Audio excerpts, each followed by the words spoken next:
Hi, and welcome to another edition of Body Metrix, the show that teaches you practical ways to incorporate healthy nutrition principles into your busy lifestyle. My name is Adrienne Delgado, and I am a registered dietitian working right here in the Springford community. Did you know that 78.6 million Americans 25 and older have a BMI over 30, classifying them as obese? That's a third of our population. And 65.2 million Americans 25 and older have a BMI between 25 and 29.9, classifying them as overweight. That's 70% of Americans that are either overweight or obese. And if rates stay consistent, by the year 2048, 100% of the population will be either overweight or obese. This is a big problem. But those numbers aren't an indication of Americans fighting back. In fact, 45 million Americans diet every year, and $33 billion are spent annually on weight loss products. Americans are the biggest consumer of weight loss products in the world. We consume 80%, yet still we lead the world in obesity and unhealthy lifestyles. So what does this tell us? Dieting doesn't work long term and is perpetuating the problem. In our office, we see many individuals frustrated with the lack of results and feeling like they're failures when they're not able to follow the intensity and strictness of different diets. And it's heartbreaking to see so many people struggle. Eating well shouldn't be so hard, but it is.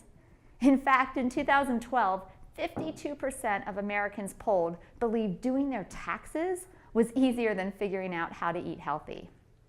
So today, we are going to tackle 6 popular diet plans and inform you on the ins and outs of the diet, the pros, the cons, choosing one over another, and the health implications, if any. I decided to bring in one of my colleagues from work to help answer some questions and take an objective view of the methods people in our very own community are using right now.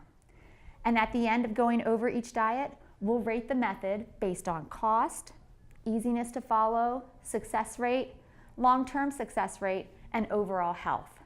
When we come back from this short break, we'll jump right into the popular isogenics diet. You won't want to miss it.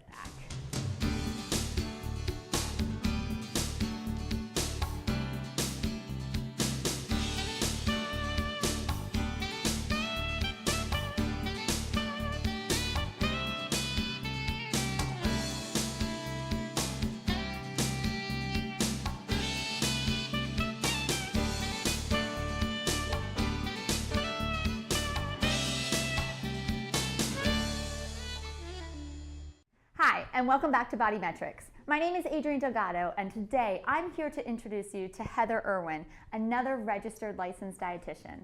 Today we are going to answer some questions about various diets people are using right here in our community. So let's jump in and start with the popular isogenics diet. Heather, can you tell me a little bit about what this diet is about? Sure. Isogenics is a nutrition company that sells shakes, certain vitamins and cleanses, but for purposes today, I just want to focus on this isoline shake that we have right here. Okay. So what this is, it's a meal replacement, and it's targeted towards healthy individuals that are looking to lose weight. So this particular shake has about 240 calories in it, but it also has other vitamins, minerals, there are some digestive enzymes, and there's whey protein in it as well. Okay. All right. And so you said this is marketed more towards healthy individuals. What are some of the positives? Why would somebody want to do this? So one of the reasons I do like this shake is because there's really nothing wrong with it. However, it's marketed as a meal replacement. And as I mentioned before, it only has about 240 calories in it. So if you were choosing to use it as a meal replacement, I would suggest adding maybe some milk, some yogurt, or some fruit in it just to give it a little bit more calories. But if you're using it as just a shake alone, then it's a perfect option to do so. Okay. Are there any negative parts of why somebody wouldn't want to do this shake? Any reasons that could be detrimental? Not so much detrimental, but some of the downsides of this is I would first of all say the expense of this shake. It could cost up to $300 for a supply of these shakes. Is that just for the shake, or is that for all the products? There's different programs involved with Isagenix, so there's different price points for whatever you're choosing to do, whether it be the cleanses, the shakes, different things like that. So there are different price points, but there is a fee associated with this. And another con might be simply just the ability to stick with something like this. Drinking shakes all the time might be difficult for someone to stick with it. So the maintenance of this might be a downside of following this type of diet. Okay. I can also probably imagine difficult for families to do because, say, in our office, I know we see a lot of moms and they're doing the shake. So they're spending that much money on their diet, right? But what about? And then they still have to feed the rest of their family. Feed the rest of the family. So that cost, that's right. a pretty big factor. Exactly. Okay. So along with this type of meal replacement, there is another shake that's very popular that I see a lot of clients using, the Shakeology shake. So it's similar to the Isoline shake where it is a meal replacement. You'll notice on the front of the Shakeology bag there, it's marketed as the healthiest meal of the day. And it also claims to promote regularity and help with energy levels as well. And again, it's used more for as a meal replacement, but again, I would suggest if you're going to use it as a meal replacement, you might want to add something to it like a fruit or milk or yogurt just to give it a little bit more calories to keep it in line with a meal. Okay, so is this for, I know you said the Isagenix was geared more towards the healthy individual. Is that kind of same things with the Shakeology? Exactly. Okay, so if you have specific medical conditions, past medical issues, you might want to consult with your physician. There are, if you look at the back of the bag, there are some ingredients and herbs and things like that. So maybe there's a potential of something interacting with a medication. So I would, stick with it if you are a healthy individual, and maybe consult with your physician if you do have, if you're on a lot of medications. Okay. So in terms of the positives, like what are the great things about this shake? Again, similar to the Isoline shake, I like the fact that it's easy and it's convenient, and it could be a good substitute as a snack during the day. Okay. But one of the cons would be the fact that it is a little bit lower in calories. So if you are using it as a meal replacement, you would want to add either some milk or yogurt or maybe some fruit to it. Also, again, the cost. Now this particular bag alone cost about $130, and this is about a 30-day supply. Okay. So that's boils down to $4.33 per shake. And again, just being able to stick with this type of program long-term, drinking shakes every day might get a little bit boring. Yeah. I know a lot of patients will say, I like to eat my food and chew my food, not drink every single meal. So if you had to, in your opinion, as the health expert, the dietitian, what would you rate? I think what we're going to do here is I believe we're going to rate every single one of these diets on a scale of easiness, cost, success, long-term success, as well as just overall health. Right. So if you had to give a score, we're going to do it on a 1 to 5 scale, with 5 being the best, 1 being the least. What would you rate and why? So talking about ease of the diet, I'm going to give it a 5 because there's really no thought put into this. You just drink a shake, making it very easy. So a 5 for ease. The cost, I would give it a 1 because they're pretty pricey. Okay. For the success of initial weight loss, again, I would give it a 5 because what you're doing is you're restricting calories in the beginning, so therefore you are going to be successful in the beginning with weight loss. Long-term success, as I mentioned before, might get a little bit boring drinking the shake, so I'm going to give it a 2 out of 5. And then for overall health, a 3 out of 5. Again, there's nothing wrong with these shakes. You can get a lot of nutrition and vitamins and minerals from them. So that will give us an average of 3.2 out of 5 for these two meal replacement shakes. So not terrible. No, not at all. So there's some definitely good things that people would be drawn to, but you just need to know all the facts. Yeah, I mean, I definitely think there's a way to incorporate these into a healthy diet if that's what works for you. Okay. All right, so let's move on down here. I see we have a bunch of containers. Tell me a little bit about what is this diet? So this is called 21 Day Fix, and it is an exercise and meal program that emphasizes portion control to help with weight loss. This also is from a company called Beachbody, similar to the Shakeology, and you can purchase it on the Beachbody's website or through a Beachbody coach. So it comes with those containers that you see there, and it also comes with a set of exercise DVDs, so you're doing a 30-minute workout most days of the week. Okay. And so does a different color represent? Yes. What does this mean? So basically what it comes with is, like I said, the DVDs and these portion control containers, and you get a book and it will tell you, it'll help determine how many calories you need for the day. Those calories then equate to how many of these containers that you can eat every day. So for example, the purple is fruit, green is vegetable, the red is protein, the yellow is carbohydrate, the blue, you could put hummus or avocado, and then the last one, the orange, that's where you would put dressings or seeds or something like that in it. So really emphasizing the fruits and vegetables, the Yes. most nutrient-dense foods. Exactly. And then as they become more calorically dense. Right, the portion's smaller smaller. the container. Okay. And so is this who is this diet for? Is this for anybody? Or? So again, I would emphasize this for the healthy individual looking to lose weight who's also, been cleared to do exercise programs as well. Okay. All right. What are some of the positives? What is so great about this? So I like that, number one, it does include the exercise piece of weight loss. So that's the first positive. I also like the fact that it encourages you to eat a variety of foods. And as you can see, there's no container for sugar and desserts and sweets. So it's eliminating that piece of the diet. And some people actually like getting a list of foods that they can eat and just sticking with that and knowing this is how many purple, this is how many green. So it kind of takes the guesswork out of it. So some people actually enjoy that part of it. Okay. Portion size. We always hear so much about portion control. How much should we be eating? This takes all that out of it. Right. Okay. What are some of the drawbacks? So one of the cons, some people hate that part of it. So you either love or hate it. So I would say some people might get tired of constantly using the containers to measure their foods out. There is a fee associated with this program. It's about $60. So it's nothing too crazy. Is that a one-time or it's a one-time fee. Okay.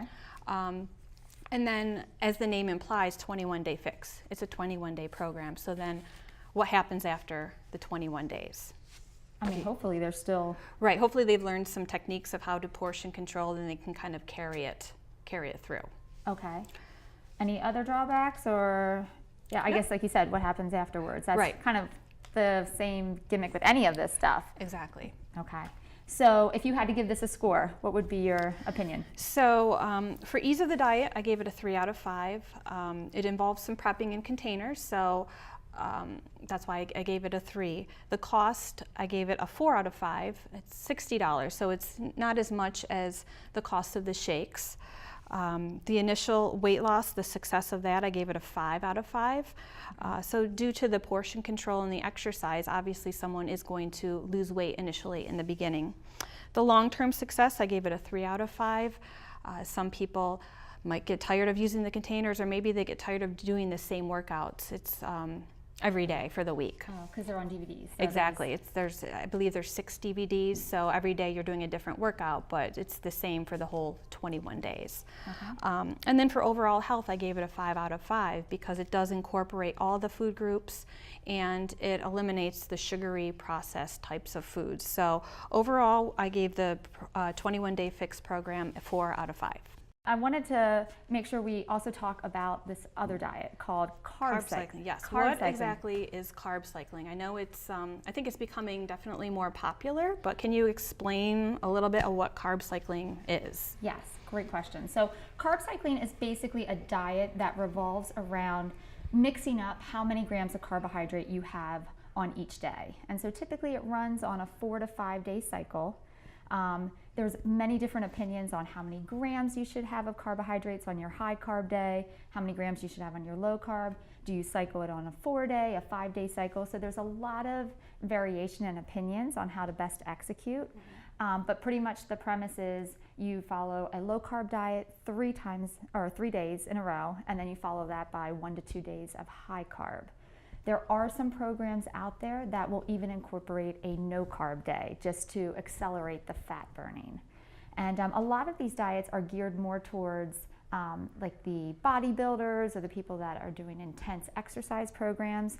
So the high carb days, the part of why you would do that is to replenish glycogen reserves. Glycogens are our carbohydrate stores in our body that we deplete when we exercise. And then the low carb days are to optimize fat burning and to use our fat stores versus our carbohydrate stores. So I think of, like, CrossFit's really popular right now. Is this a program that maybe people that do CrossFit that I would think use? CrossFit, bodybuilders, but it's also starting to cross over to just the average Joe. Okay. And they're hearing these things like, oh, what's that? I can lose weight and I can still have my carbs. I had a patient one time who did this where he would do all his high carb days and then his low carb days, and it was like, wait, when I wake up in the morning, what day is it today? Do I get to eat carbs? Do I not get to eat carbs? And pretty much I was like, if you're willing to do all that work, Right. why not just eat a moderate amount of carbs every day? He's like, huh. So there's definitely a place for it. I think people like that control of, okay, I can do it this day, but not this day.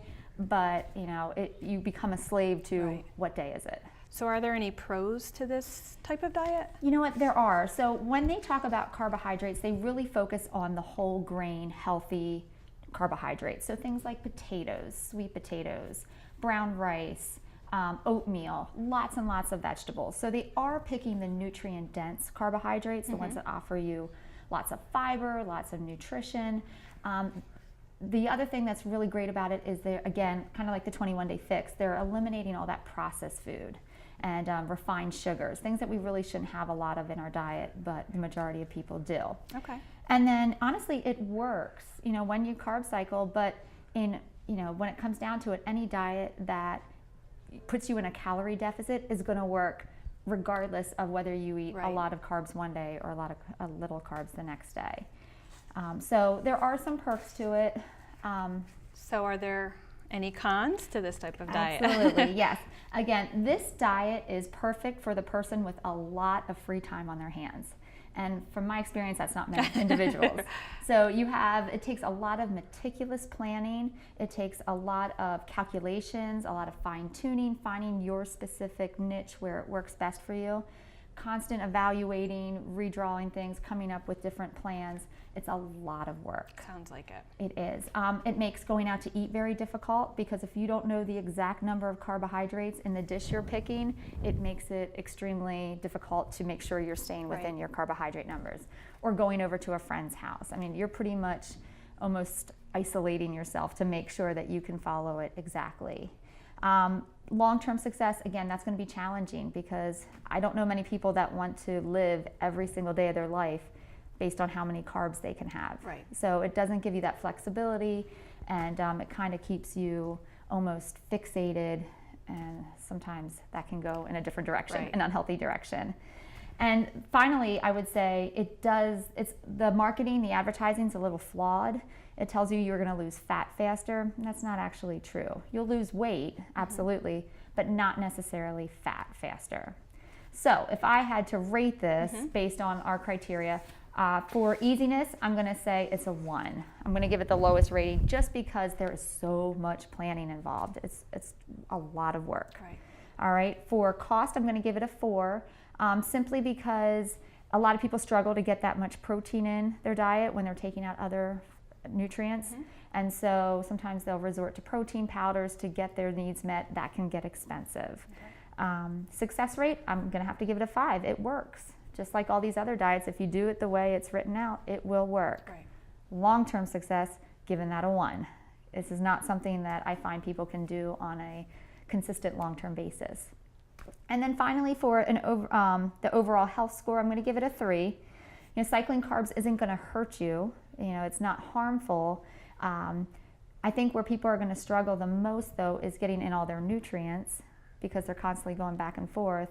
And it'll allow, there's not a lot of variety in the diet. Right. Because they strongly discourage dairy, they strongly discourage bread. So you keep taking out and keep taking out. There's not much left to keep in. And so from an overall health, I'll give it a 3. So that gives it an average score of 2.8. Okay. All right.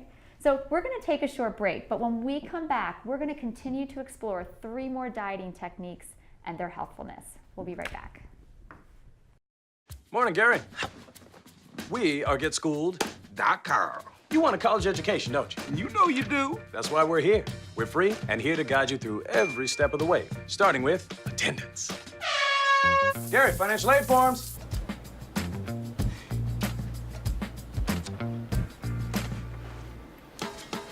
Picking a college, man. You and us. We go together like tacos and Tuesday. And I love tacos. Go to getschool.com.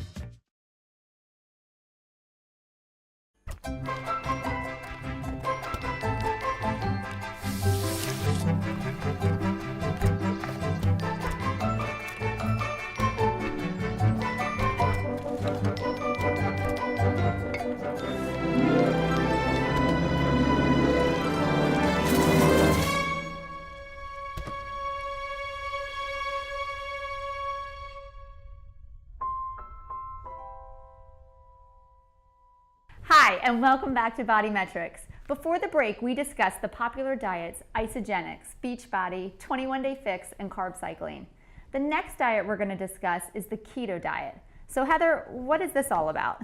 So the ketogenic diet, actually, to give you a brief background, has been around since the 1920s, and it was actually used for children with epilepsy, and it helped with their seizures. With the advancement of medications, this diet isn't used as often as it once was, but some do still use it for medical reasons. So basically what it is it's a high fat diet, moderate protein, and low in carbohydrates. So when you go into ketosis, basically what's happening is your liver is breaking down fats and certain amino acids, which then turn into ketones, and your body uses that as fuel when carbohydrates are not available. So there's a few ways you can determine if you actually are in ketosis or not. The most accurate way is through a blood test, or through your breath, or through your urine. So sometimes people will test their urine using these ketone strips to see if they're in ketosis or not. But basically, typically when we eat enough carbohydrates, our body uses that, especially our brain, as glycogen for its first and primary source of fuel. Carbohydrates are very easy for our bodies to use as energy, and our brains in particular love glucose. In fact, our brains are only equipped to function on two fuels, ketones and glucose. So when glucose is not present, it uses the next best thing, which are ketones. So how do we get into ketosis? We do so by following a low carbohydrate diet. Now I'm talking 30 to 50 grams of carbohydrate a day, sometimes less, to maintain that state of ketosis. The types of foods you can eat on the ketogenic diet are your meats, chicken, fish, eggs, full-fat dairy products, berries in small amounts, and no starchy vegetables. So this is basically the Atkins diet that Pretty we much. kind of learned. Right. We just rename it and call it. There's several different names for this diet. The beginning stages of the Atkins diet is definitely a form of the ketogenic diet, and then as the Atkins diet, as you go along, it gets a little bit looser in terms of maybe eating a little bit more carbohydrates, but definitely the early stages of the Atkins diet is this form of the ketogenic diet. Okay. You know, it does eliminate your carbs, so no grains, no potatoes, no cereals, no fruit, no sugar. Okay. So we hear about ketones they sound all right, but they don't sound like a great thing since our body likes to steer more towards the carbohydrate. What are the pros of doing this diet? What's positive? So the pros of this diet are actually, it works. People do see a positive weight loss in the beginning, which can be very motivating. If you're trying to lose weight, you want to see that initial weight loss. You'll also initially see some improvements in some of your lab values and your blood work.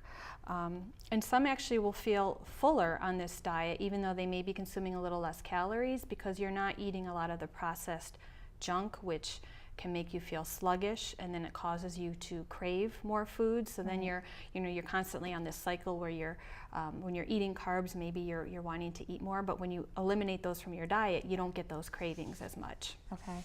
And plus, I think protein takes longer to digest. Right, exactly. So it allows people to feel fuller longer. Right. Okay, that makes sense. What are the drawbacks? The long-term maintenance of this type of diet, just sticking with this type of plan and eliminating your carbohydrates. It can be difficult to stick with. So along with eliminating carbohydrates, you're not getting a lot of fiber, grains, legumes, so it could lead to some constipation if you're not incorporating those into your diet. And when you first start this diet, some people actually report feeling nauseous for the first couple weeks until they adjust to living this type of lifestyle. It could affect your workouts. And finally, it may be a little bit hard on your kidneys if you are eating this amount of fat and protein and eliminating the carbs. Okay. So if you had to rate it, what would you give it a score? Right. So for ease of diet, I would give it a 3 out of 5. Some people may find it difficult if they enjoy eating carbohydrates, sticking with this type of diet. The cost, I would give it a 4 out of 5. There's really not a whole lot of change. Maybe you might be spending a little bit more if you're buying more meats and things like that. The success of initial weight loss, I'm going to give it a 5 out of 5 because, as I mentioned, initially you are going to lose weight, but it's likely due to your restricting your calories in the beginning. The long-term success, I would give it a 1 out of 5. It's a difficult lifestyle to sustain. And then for your overall health, I would give it a 2 out of 5 because you are missing out on some key ingredients by eliminating grains and legumes and different things like that. So overall, I gave this a 3 out of 5. To transition into another couple diets that I actually see a lot of clients come in that have tried in the past are the paleo and the Whole30. Can you tell us a little bit about either of these types of diets? So basically, you said the ketogenic diet was designed in the 1920s. I believe the paleo diet, that kind of came out more in the 1970s by a researcher who pretty much said humans were genetically designed to eat in this certain way. And basically what you're eliminating with the paleo diet is you're eliminating grains, you're eliminating dairy, legumes, refined sugar, refined oils, salt, and potatoes. And basically the diet focuses more on fruits and vegetables, eggs, grass-fed meats, organic, organic produce, fish, seafood, eggs, nuts, seeds, healthy oils like olive oil, walnut, flaxseed, and coconut oil. And so that these should be the basis of our diets. The Whole30 diet, that is pretty much a jump start, if you will, or just to kind of introduce you into this whole paleo experience. And basically what the Whole30 diet is to identify any potential food intolerances you may have.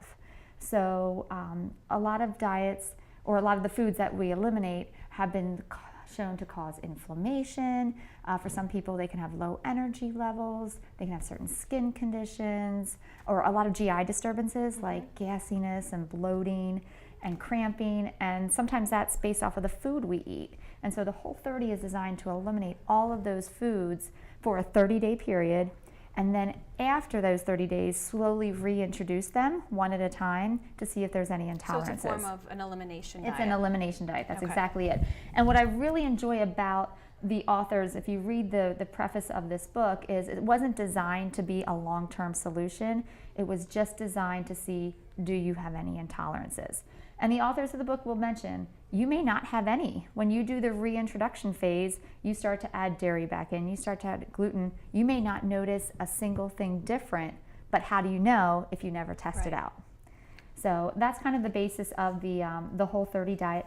The one thing I will say with the Whole30 is it's very strict. All right, so you cannot mess up at all. And if you do, you have to start all over again. And so that makes it a little bit difficult, but it's kind of like that jump start. Some people will do cleanses to kind of jump start their way back into nutrition. This is kind of that jump start to transition into a paleo lifestyle. So who would use either one of these types of diets? You know what?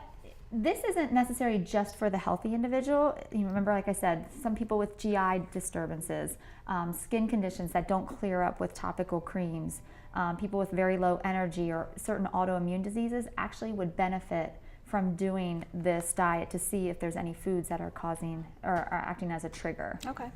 All right, so in terms of positives, what I love about the Whole30 diet is it gets rid of anything processed. It strips all that away and just focuses on whole, healthy foods.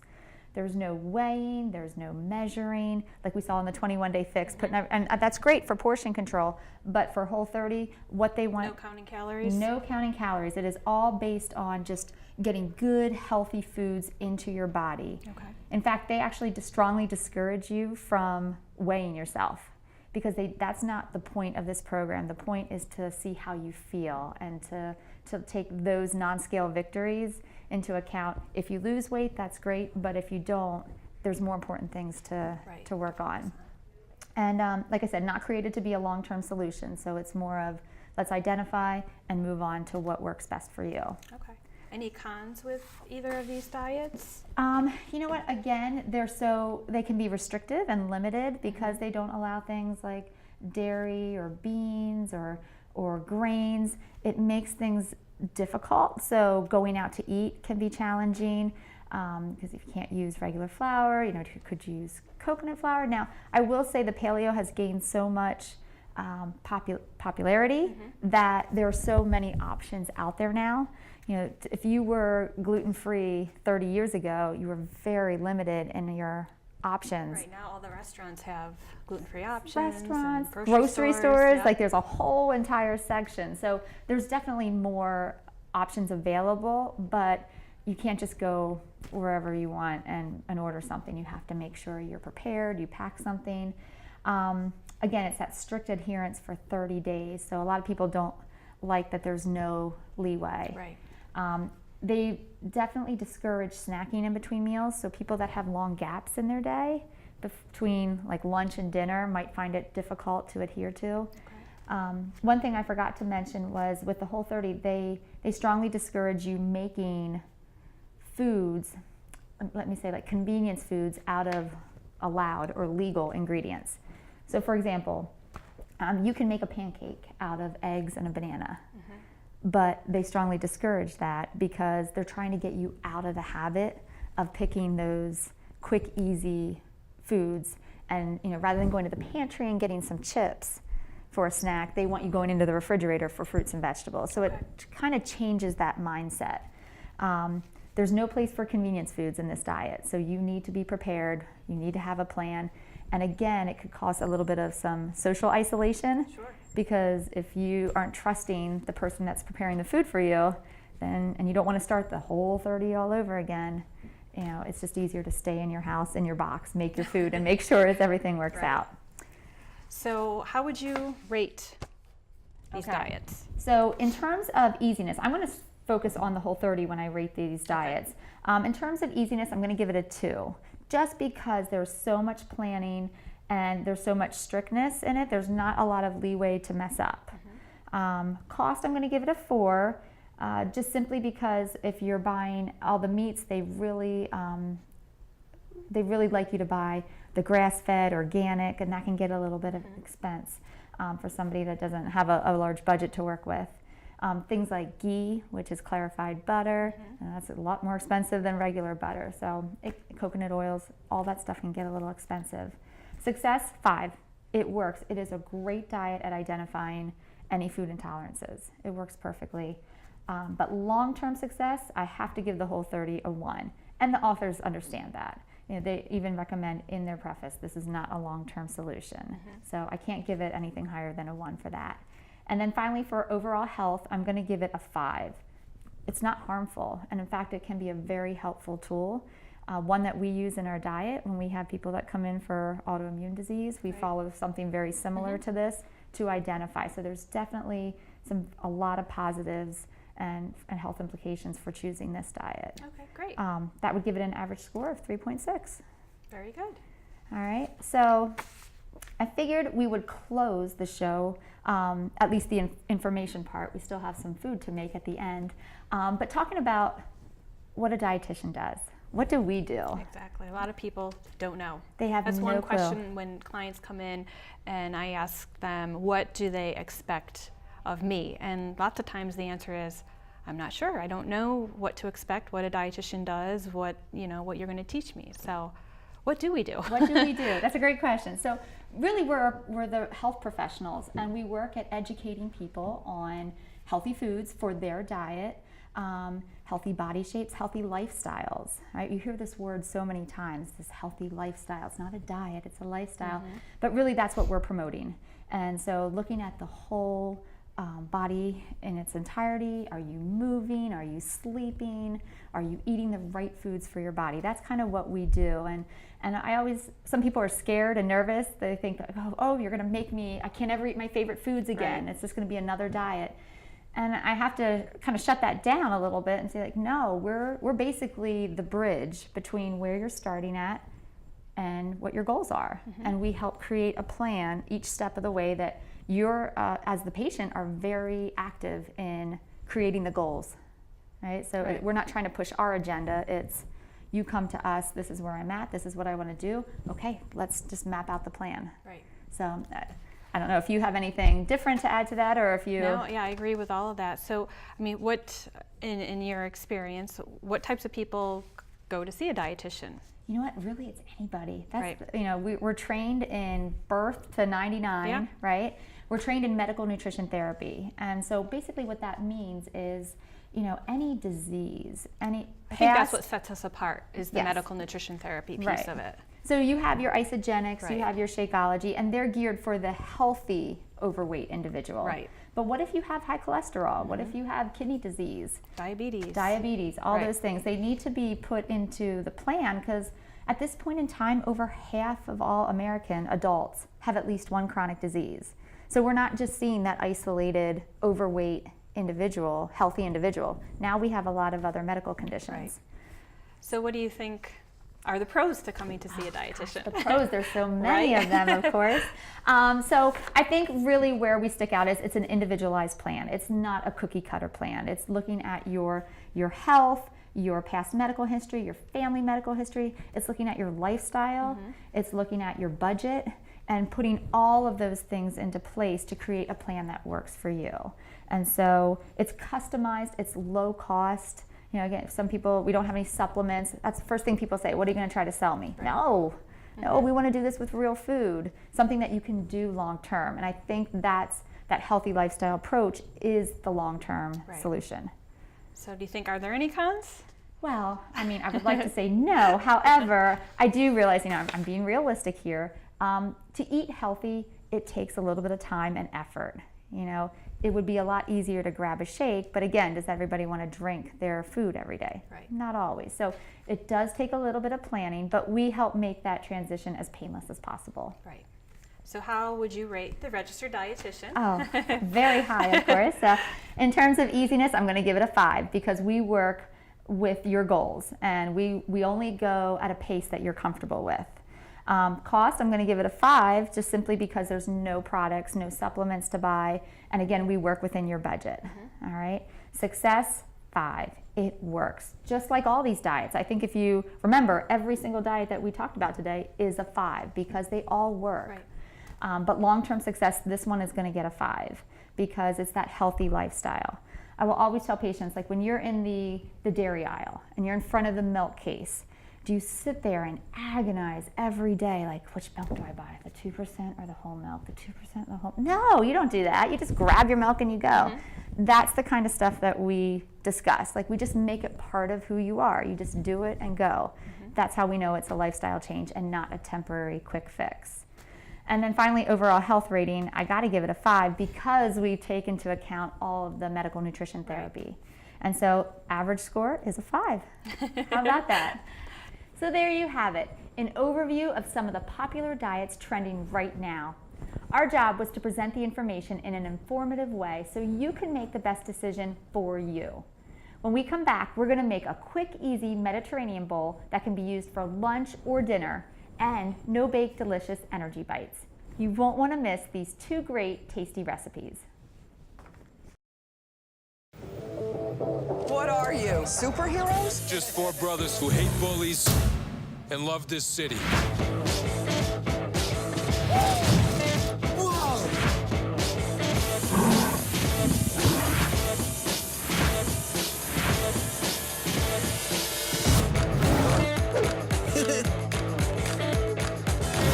Gear up, guys.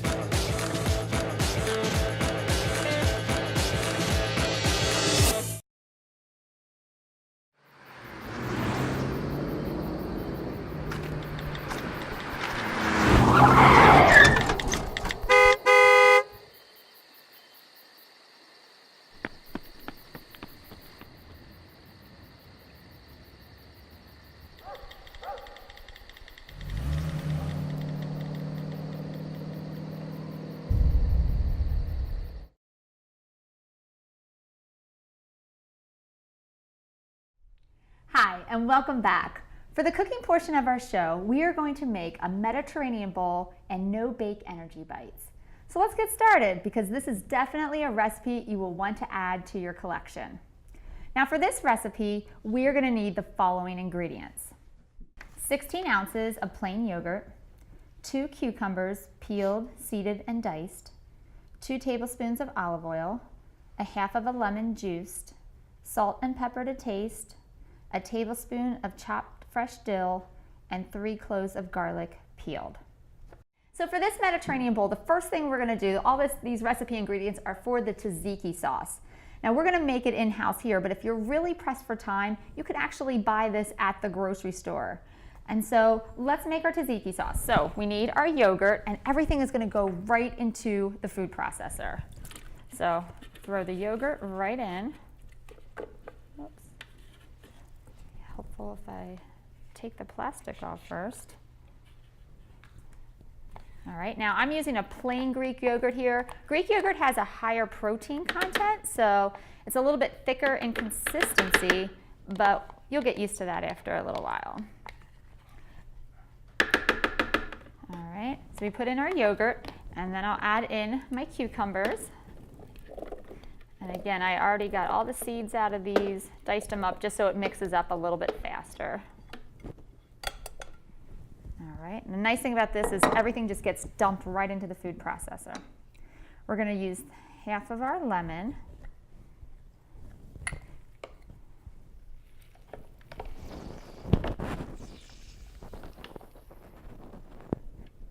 A little bit of a messy cook. You guys know that about me by now. 2 tablespoons of olive oil.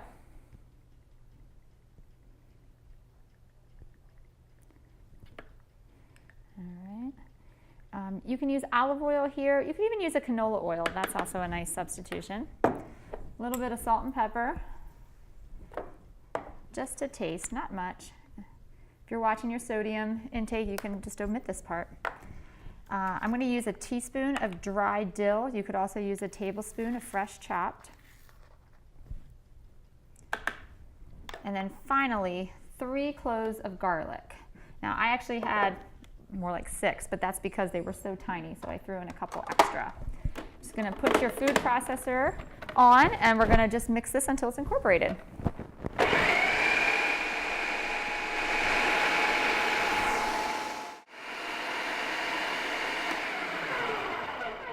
Okay, that looks about good. Now, for the best tasting tzatziki sauce, it would be great if you could throw this in your refrigerator for an hour to chill it and let all those flavors marry together. I'm just going to throw it on our salad just for the sake of time. Now, for our Mediterranean bowl, we're always going to start out with a foundation of spinach. I love spinach because it's so versatile. It's that dark green leafy, gives you plenty of phytonutrients. It also is has a lot more nutrients than, say, like an iceberg or a romaine lettuce. Plus, I love it. I use it as a foundation of all my salads because if it starts to get a little old, I can quickly saute it and I don't have to waste it. So we're going to put our foundation of spinach on the bottom, and now we're just going to start layering our other ingredients. So today I brought some Purdue shortcuts. Again, this is a quick, easy swap you can do. It's a time-saving technique, and some great lean protein without a lot of fat and without a lot of time.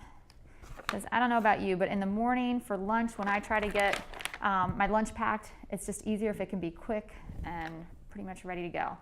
I'll also add a little bit of cucumber, and that's what's nice about the tzatziki sauce. It has a nice little lemon and cucumber undertone to it, so this will just kind of tie all those flavors nicely in together. I'm going to use some roasted red peppers. And again, just kind of layer all this stuff onto my salad. I'm using a fork here to try to, these are packed in kind of like an oil, so I want to try to drain some of that off and not get that all over my salad. But they got a gorgeous red color to it. Now I also have some roasted potatoes. Now for some of you, if you're watching your carbs, some people like to do a low carb diet, you can even roast some radishes. And they give a nice taste, almost like a potato, but with a lot less carbs. And then finally, I have some cauliflower rice. All right, and so cauliflower rice is a great option, another way to save some carbohydrates. And you can buy this you can either get the raw cauliflower and throw it in your food processor and chip it up. You can also buy it pre-chipped at the grocery store. It's a little bit more expensive. Or now they offer it in the frozen section. And I believe Bird's Eye, I don't know, I haven't seen any other variety, just the Bird's Eye right now. I have seen it in the produce section. In the fresh produce section, they have it already pre-chipped as the cauliflower rice. As a cauliflower. As well. So or you can buy frozen. And what I did was, just for some more color, I added some frozen peas and carrots, about a quarter of the bag. I just dumped it in with the cauliflower rice. You saute it for about 8 to 9 minutes until it's soft. I wanted to add a little bit more protein and fiber to this dish, so I even threw in a can of cannelloni beans. Of course, you want to rinse and drain them to get all that sodium off. And then finally, we're just going to take our tzatziki sauce, and we're going to spoon this in to the center of our dish. We don't need much. It has a great flavor. And that is our quick, easy Mediterranean bowl, filled with nutrients, filled with fiber, filled with protein. You know, probably a bowl like this, maybe 300 calories, and it is going to fill you up for a very long time. You can also throw this in a mason jar salad. So there's so many different things or mason jar to make a mason jar salad. So many different things you can do with it, but it's going to fill you up, and it has a lot of nutrients packed in there. So I'm going to throw this over to Heather, and she's going to teach us how to make the energy bites. The ingredients that you will need are 1 cup of oatmeal dry, 1/3 cup of honey, or you could use agave nectar, 1/2 cup of natural peanut butter or almond butter, 1/2 cup of mini chocolate chips, semi-sweet, and this could be optional, 1 teaspoon of vanilla extract, 1 tablespoon of chia seeds, and 1/2 cup of flaxseed ground. So let's start out with, here's our oatmeal, a cup of the oatmeal. We're going to add this in. Now you can use rolled oats. You could even substitute if you wanted to use the steel cut oatmeal as well. And here's our honey. So 1/3 cup of honey. And again, you could substitute here. You could use some agave nectar.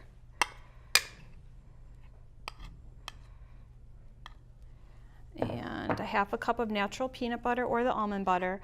And when it comes to buying peanut butters, I like to just simply look at the ingredients, and you want the ingredients to say peanuts. That's really the only thing you want to be looking for on that list. You want to try to avoid the peanut butters that have that laundry list of ingredients. Next we have 1/2 cup of the flaxseed, which is ground. Now Heather, what's the difference between ground flaxseed and whole flaxseed? The ground flaxseed, your body's going to absorb it a little bit quicker than the seeds, so I like using the ground, and also make sure you keep it in the refrigerator, or some people like to keep it in the freezer as well, because you don't want it to go bad. Okay. Same thing with the peanut butter, the natural peanut butter. A lot of people don't know they should keep that in the refrigerator as well. Next we have a tablespoon of chia seeds. And now, what's the deal with chia seeds? Because this is I hear people using this, and they're putting it in their shakes. They're putting it in their oatmeal. What are the benefits? Chia seeds are a great source of omega-3 fatty acids, and yeah, a lot of people can make puddings out of it, sprinkle it on their yogurts. There's a lot of good things you can do with the chia seeds. And then finally, I'm going to add a teaspoon of vanilla extract. Now I like using these energy bites. You can use them for breakfast, maybe a snack, pre or post workout, or even as a healthy dessert. And again, like I said, the chocolate chips can be optional. I don't have any here today. So what I'm going to do is just mix all of these up. It might take a little bit to get it all incorporated. So today I'm going to roll these into balls, kind of about the size of a ping pong ball.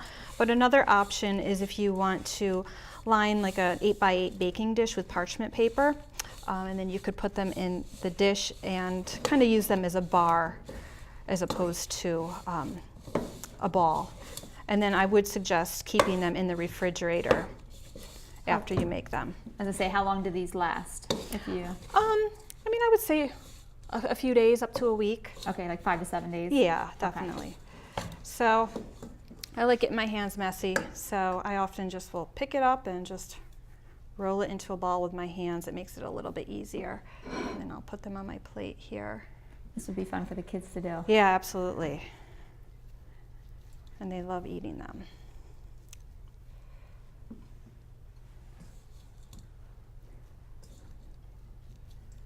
So these are the healthy energy bites. Okay. Hopefully everyone enjoys them. I know they're a little messy there, but they They taste look taste great. really good. They look great. So, well, that's all the time we have for today. I want to thank Heather so much for coming and joining us, and to you as well for watching. Have a great day, and we'll see you next time.